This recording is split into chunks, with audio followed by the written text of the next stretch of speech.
Hey guys, it's Drake, and this is going to be low intensity, um, recently bought books and currently reading video. And yeah, I've been pretty busy with my school stuff lately. I'm an English teacher in a high school, and it's certainly kept me busy. I wasn't quite expecting it to be so mentally exhausting, which is pretty foolish of me, I think. But yeah, I just wasn't quite expecting it, because some nights I'll come home, in the evening, and you just want to lay down and just look at the inside of your eyelids for a few hours. But yeah, so that's been keeping me busy, but I've still been doing a lot of things I enjoy, but just haven't had the extra energy really to make a video recently. But I thought I would make one today because I have a couple books I've been working on reading, and then I just bought a few books recently, so figured I'd share that. So this one here is one I found, the Mahabharata. It's interesting. I've heard people say it like the Mahabharat, but it always has an A at the end, so I'm not sure. But this is the abridged and translated version, published by Penguin, translated by John D. Smith.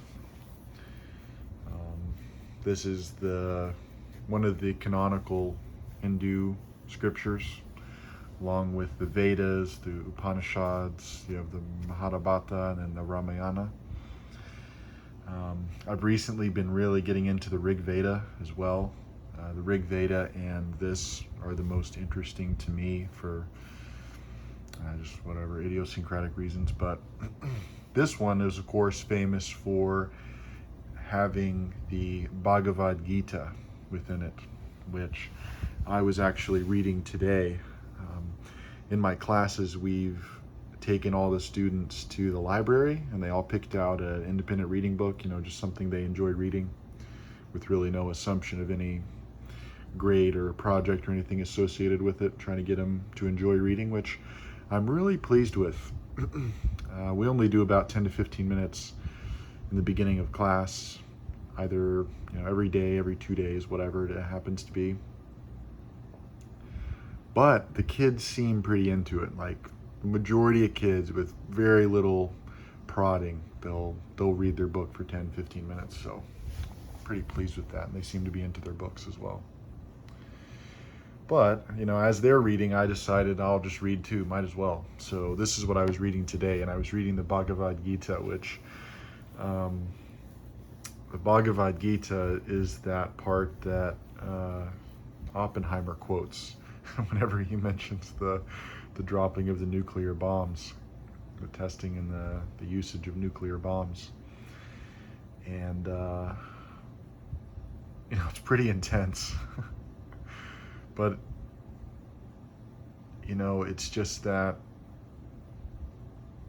perfectly expansive type of poetic thinking that, you get little glimpses of in Christianity as well.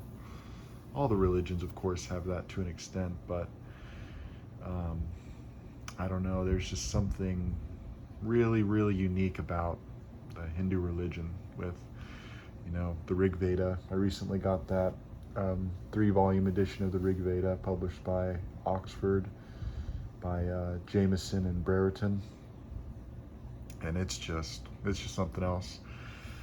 And then this Mahabharata, just wonderful to read. I also really like the colorful illustration on the front.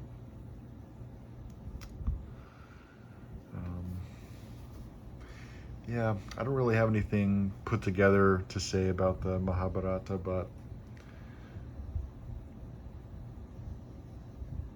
I do think one thing in general about the Hindu religion is very compelling and interesting. So, one of the main absurdities, I would say, about Christianity, and this is all coming from my perspective, and I don't expect anyone to agree with me, but one of the main things that I've always felt is just really crazy and ridiculous is that everything in Christianity, apart from God, is extremely like parochial and small scale. You know, as opposed to, you know, saying the universe took 1 billion years to be created by God. You know, it's like, if you do the calculations, you know, whatever people have done, and I haven't done it myself, it's like 6,000 years, which I'm sure to whoever wrote it seemed like unimaginably long. Like there's no way anything's older than 6,000 years. There's no way, you know, but of course that's just like a trivially small number of years in the scheme of anything, in the scheme of humanity, or let alone geologic time. But one thing I've always been impressed with is the scale and the imaginative capacity that Hindu religion and Taoism are the two that really come to mind. The scope they have. I don't think it's a trivial thing also, the numbers that they use to describe things. So, you know, one of the parts of the Mahabharata is a war that happens, and this war takes place between like millions of people, like or at least hundreds of thousands of people, and there end up to be hundreds of thousands of casualties, and only a handful of people survive the war, you know. And then the multiplicity of gods and goddesses, and then their interactions, you know, you do get some of that in Greek mythology, Roman mythology, polytheism, but wasn't simplified or consolidated in the way that the monotheistic religions are. And I think something about that seems to ring more true for life, or it's more justified by reality than a more simplified version, I guess. But I don't know, this is something I've been kicking around, because one of my favorite videos is an interview with Frank Wilczek, and they're basically asking him, like, does he believe in God, or what's his view of God? And kind of the point he comes down to is that, you know, even with a religion like Hinduism, it's just so unimaginative compared to the actual state of reality that we understand it today, with the massive scales of everything, you know, light years, you know, trillions of miles, just unbelievable scales. The scale of years, billions of years old, you know.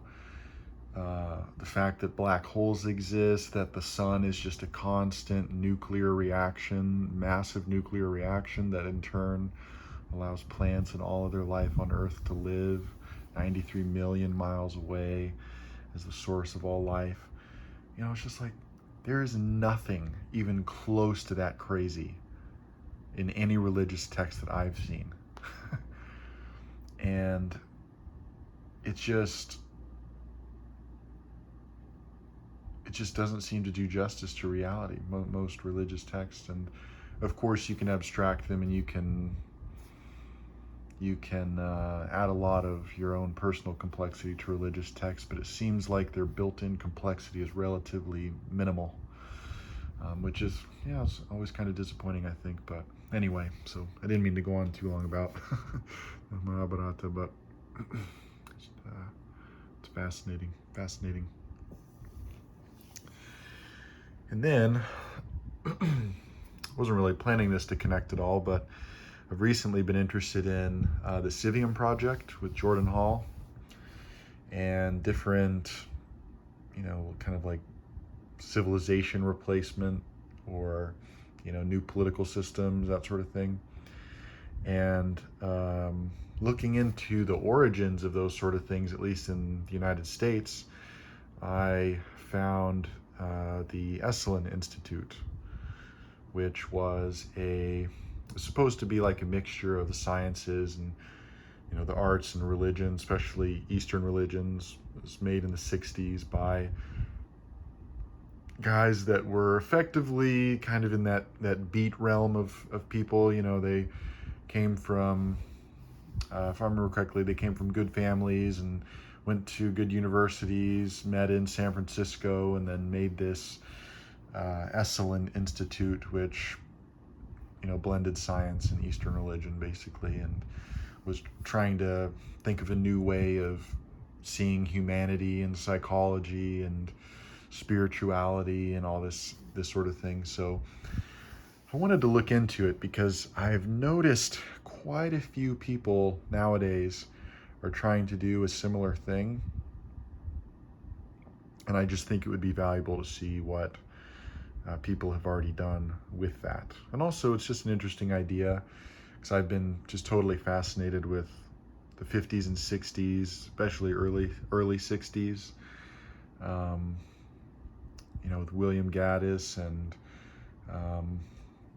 my favorite McCarthy novels that generally take place in the 1950s, late 1940s, 1950s.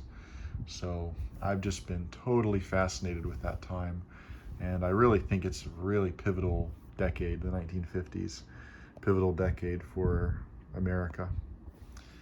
But anyway, so it's a book of the Esalen Institute by Jeffrey Kripal by Chicago. And then lastly here, well, not quite lastly, but the last book I bought that I wanted to show. So this one's not really about the book, so to say. So this is Power Struggles, Scientific Authority, and the Creation of Practical Electricity Before Edison. So it's kind of an interesting book. The reason I picked it up is it's MIT. MIT almost always has something valuable if they publish it. But look at this.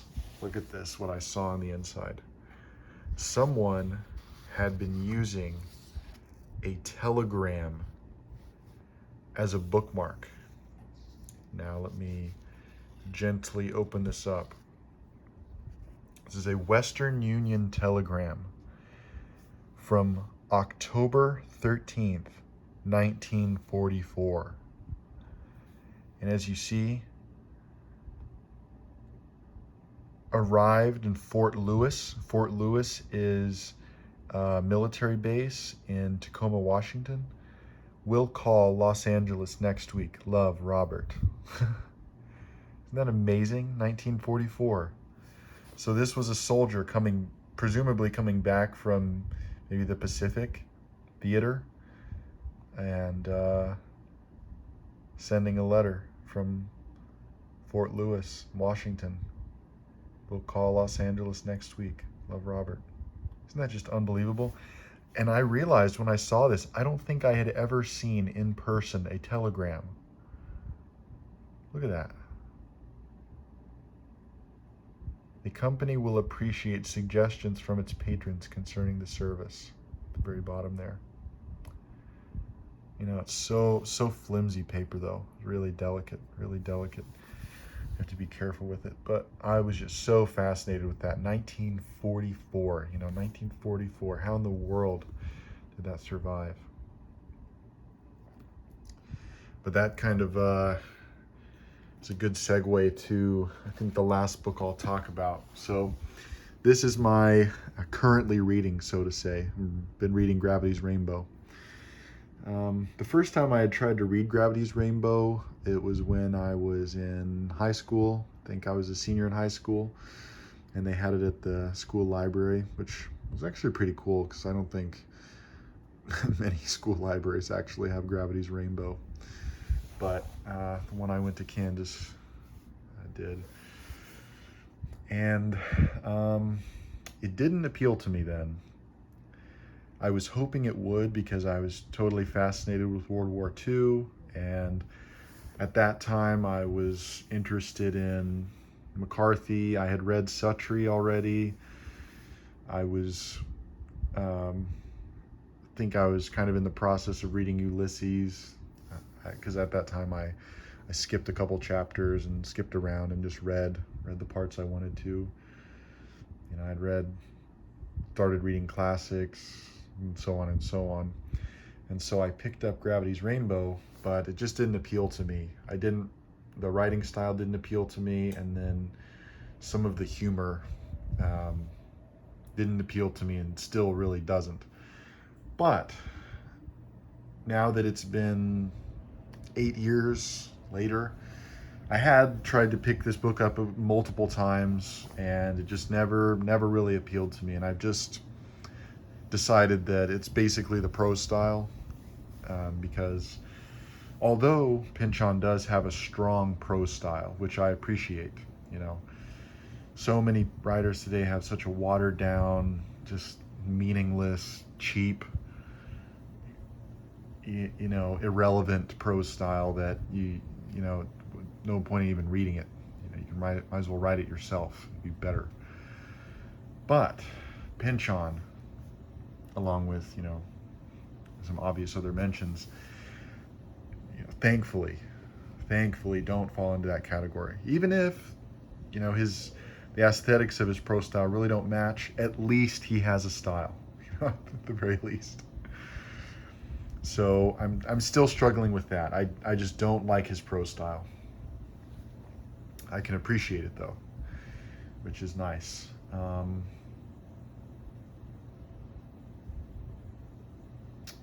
As I'm reading through, I really don't like the really immature, hyperbolic humor that he uses, or if not humor, you know, just like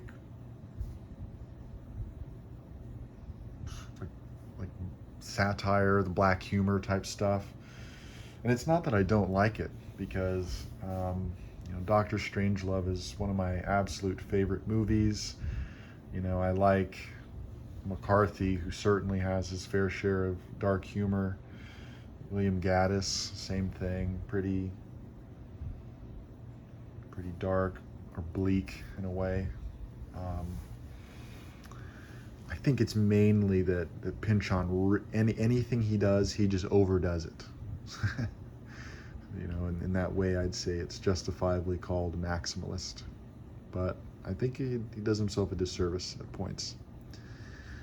But apart from all that, I'd say the main things I am enjoying are, first one is when he mentions religion. Anytime he touches on religion, or, you know, spirituality, or, you know, Christianity, or, you know, kind of Gnostic type of references, I do really enjoy it. You know, when he's mentioning, what is it, Constance Slothrop, I think, is that what it is? Tyrone Slothrop's ancestor, and then of course Thomas Pynchon himself had an ancestor that was in the Salem witch trials, I believe, the 1600s in America, so had that religious influence. So I've really been enjoying that. And also when he ties in religion as kind of a stand-in for an overarching pattern in the world that either connects to, you know, political patterns, or economic patterns, or, you know, whatever patterns of power in general. I think that's an interesting connection that he makes.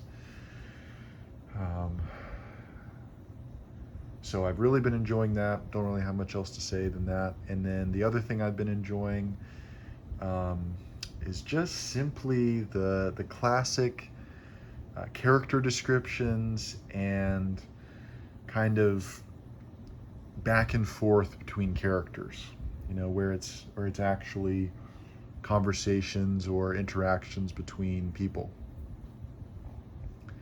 I think Pynchon does them really well, and I think he does have a good eye for detail.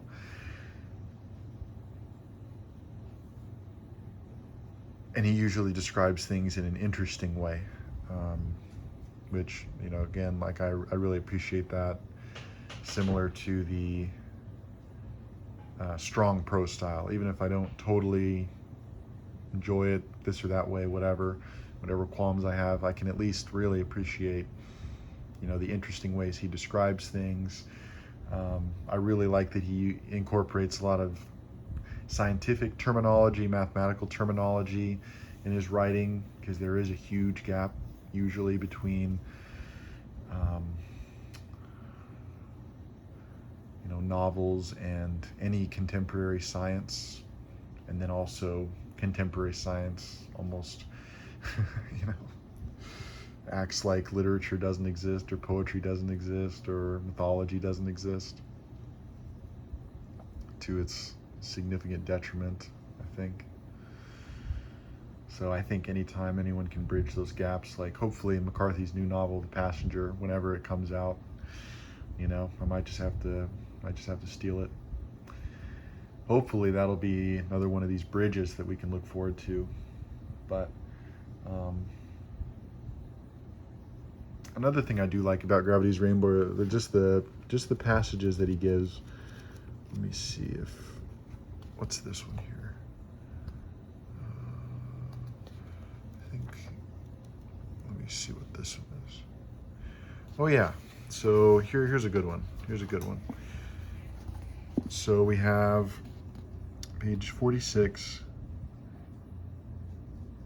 They are approaching now a lengthy brick improvisation, a Victorian paraphrase of what once long ago resulted in Gothic cathedrals, but which in its own time arose not from any need to climb through the fashioning of suitable confusions toward any apical god, but more in a derangement of aim, a doubt as to the god's actual locus, or in some as to its very existence, out of a cruel network of sensuous moments that could not be transcended, and bent the intentions of the builders not on any zenith, but back to fright, to simple escape, in whatever direction, from what the industrial smoke, street excrement, windowless warrens, shrugging leather forests of dry belts, flowing impatient shadow states of the rats and flies were saying about the chances for mercy that year.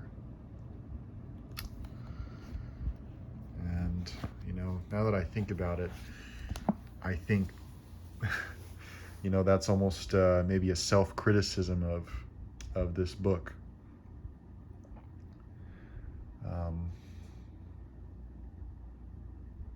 Another connection I made is that, the very first quote in the book is a quote of Wernher von Braun. And I just watched this good video that I'll link in the description of this that compared Gravity's Rainbow to Dr. Strangelove. And I don't think that comparison is too much of a stretch at all. I think, you probably think of it if you know of Dr. Strangelove and realize that this book is about rockets, written, roughly the same time period, 10 years apart. So you see this quote here? Nature does not know extinction. All it knows is transformation. Everything science has taught me and continues to teach me strengthens my belief in the continuity of our spiritual existence after death. So, just to draw the connection out, do you remember in Dr. Strangelove where General Jack D. Ripper is talking to Mandrake, and he asks Mandrake if he was ever a prisoner of war and if he'd ever been tortured? And Mandrake says, yes, I was tortured by the Japanese. And he said, General Ripper says, did you talk? And then Mandrake says, I don't think they wanted me to talk. I think they were just kind of having fun with it. And then General Ripper says, well, I don't have confidence in my ability not to talk. And then I missed a little part there, but then he says, General Ripper says, I happen to believe in a life after this one. And I'm going to have to answer for what I've done. But I believe I can do it. And then that's when he stands up and locks himself in the bathroom and kills himself. And that quote just struck me so much as similar to this Wernher von Braun quote. And I do think there are some striking similarities between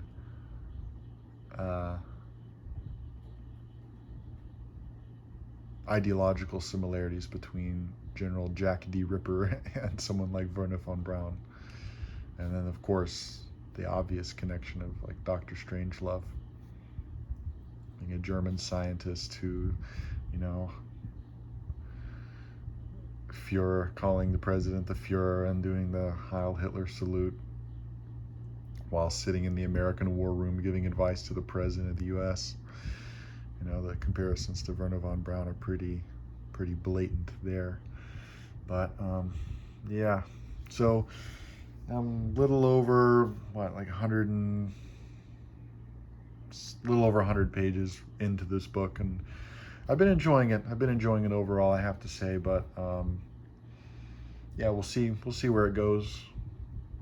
I'll just keep chugging along with it. Well, anyway, hope you enjoyed the video. Hope you saw something you were interested in, or let me know if you're reading Gravity's Rainbow, if you read it, any advice or